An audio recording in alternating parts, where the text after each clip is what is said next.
Have you ever had a boss or a supervisor ask you, what's your vision for the way this program will evolve over the next decade? And you're thinking in your head, I don't know the vision through tomorrow. Your mind goes blank. You're like a deer in headlights. Your heart rate increases. Yeah, pulse quickens. You start getting sweaty. Yeah. It's a bad situation, and many of us have been there. Oh, yeah, on multiple occasions. Right, but what can we do to combat that? How can we make it easier to answer the boss's question? Right, exactly. It's that quick thinking.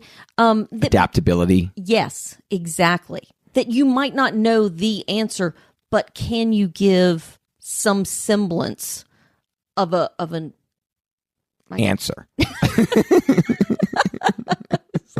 There goes my quick thinking skills. I lost a word. Hi. Can your CEO come out and play? Welcome to Leaders at Play, a podcast with your hosts, Paul and Kelly Marks. Over the past decade, we have spoken to more than 45,000 business folks at organizations such as Amazon, Wells Fargo, Compass Group, and Duke University. At first, 4 companies took a chance on our unconventional workshop, but by 2018, we were giving more than 90 speeches across the country. So, we thank you for tuning in. The exercise we're playing today is a game called Scandal. And in this particular exercise, Kelly is going to assign me a job that I've never had before. And I've done 2 things wrong at the job. And she is going to question me as to why I did them. And I have to come up with a creative solution. I can't blame it on somebody else and say it wasn't me or I don't know what you're talking about. I have to be creative with my answers and justify why I did whatever she is accusing me of. So right now she's going to give me a job that I've never had before. And Kelly, just tell me exactly who I am, and then we'll go ahead and do the game from there. I'm going to be the boss, and Okay. I'm going to bring you into the office. So let's say you are an Uber driver. Uber driver. Okay. Love it. Yeah. Not Lyft. Oh, no. Okay. This is But Uber. Uber. Okay. And so I've done 2 things wrong. Yes. And you are going to you're calling me into the office Yes. to answer these. Right. Okay. Exactly. Stephen, come on in. Thanks for coming in when I called. Yes, Mildred, I'm thrilled to be here. Cannot wait to just talk to you. You know, we don't really have a lot of time to talk. No, because you're such a hard worker. Oh, I'm out there 15 hours a day Ubering. It's yeah, wow. Well, listen, you do a great job. We're really thrilled here at Uber to have you working for us. Got a couple of things I needed to talk to you about. Okay, hold on. Your voice got a little bit pitchy there. Sorry. Go ahead. Sure. I said pitchy. Okay, yeah. The other day, I'm just going to ignore that. The other day, you were picking up a fare. There was a woman, she was waiting on 5th Street, and it was right after the rain. Picking up a fare or just a customer? Customer, but they pay a fare, so... Yeah. See, it's an event. I mean, I just Do feel... you really want to correct I'm so me sorry. here? I'm so sorry. It's just, I just know what year we're in. Go ahead. Anyway, she was standing on the corner waiting for you to pick her up, and it had been raining, and there was a puddle, and you kind of gunned the car, Yep. picked up speed, splashed water all over her, circled around, and then went to pick her up. Yes. Why would you do that? Yes, that's a fantastic question, and I understand that. But what had happened was there was a evil man right behind her, and he was getting ready to stab her. She probably didn't see it. She had the umbrella up. And so I was like, you know what? I'm going to splash him with water and get it in his eyes and save her life. And hopefully he'll just almost drown with the amount, because that was a large puddle. So I splashed it. It got on her a little bit. Actually, a lot. And it got on him, and he fell to the ground, and she got in the car, didn't even realize what was going on. Wow. So you were like a silent hero. Yes. I don't even like to bring it up. I don't like to brag. No. Here's the thing that bothered me, though, if I can. Sure. Okay. She gave me a 3-star rating. Wow. Yeah. The nerve. Oh, doesn't matter. I mean, my rating right now is like a 2.8 total. Wow. From that one. Well, no, because that would be a 3, which would be higher than 2.8. So there's got to be other people bothering it. Yeah, I have a feeling. Mildred, how long have you been the boss? Do you understand? A 3 is higher than 2.8, so there would be other ones lowering the average. Mildred. I'm glad you're finding this to be funny, Mildred. Do you have another question, Mildred? I do. All right, can you go ahead and ask it? I hope it's not mathematical. You should stop smoking, Mildred. I don't know if you heard that guttural.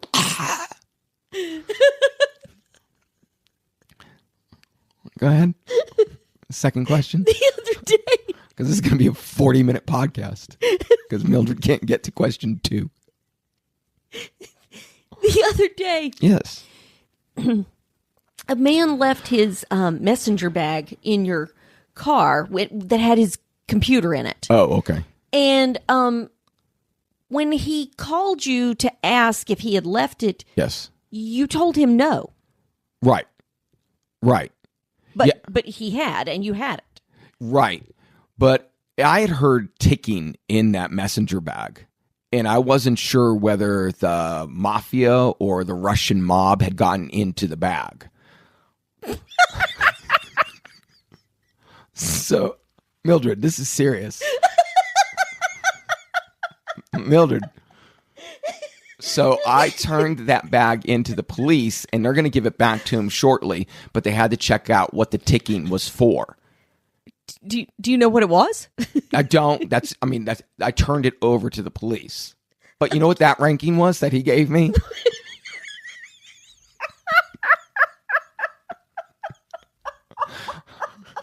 I want to say a 4, but that might skew up your understanding of the average.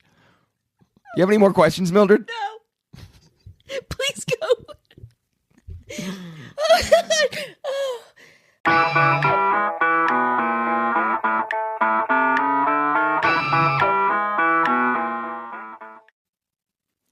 Leadership doesn't just happen in the boardroom. Leadership can happen at home as well.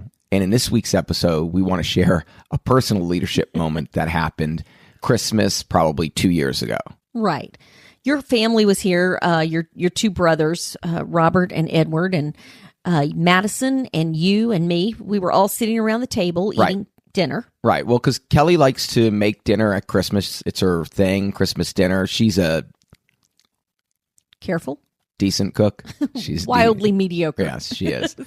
But she had made this dinner, and we were all eating. We were laughing. Yes. We're telling jokes like we always do. And Robert had taken a sip of water, and you told a joke, and he started laughing, trying to keep it in, though. He tried to keep it in. He didn't want to spit his water out. Right, exactly. And then Edward told another joke. Edward told a joke on top of my joke.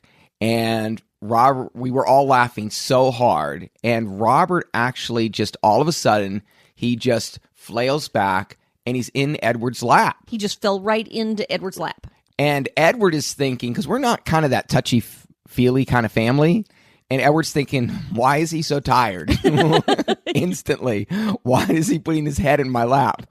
We did not realize that Robert had literally passed out because he was laughing so hard. He had held his breath just a second too long. Right. And he literally passed out. And so Edward doesn't know what to do.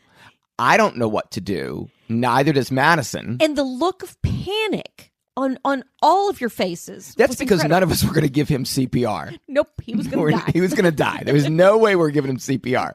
So we decided that the best method at that point was to turn to Kelly. She was our leader. She was the person who was going to make this guy come back to life. They all looked at me like, what? What do we do? What's happening? Right, because we didn't have time to Google it, look at it, right? Because he had 3 minutes before he was dead, basically, exactly. Right? So Edward pushes Robert off of him.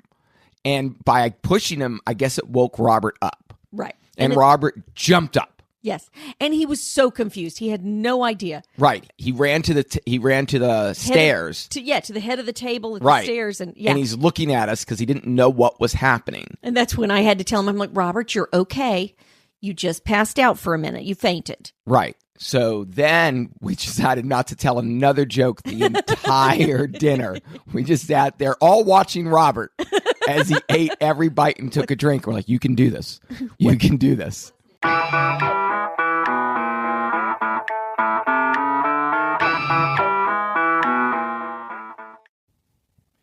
Each week, we like to leave you with a quote of inspiration. And this week, Kelly has chosen another one, and she will deliver it since it's only two of us.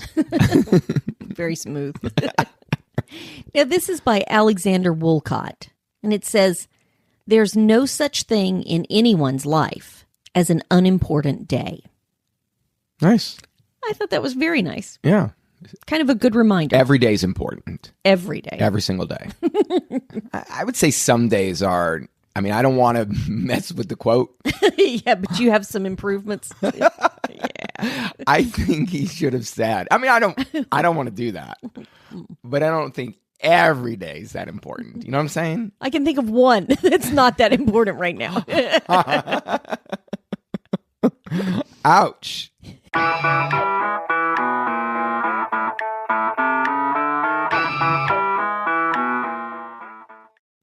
Here are this week's bloopers. Thanks for joining us today. Yeah, we'll see you all next week. Bye-bye. Bye.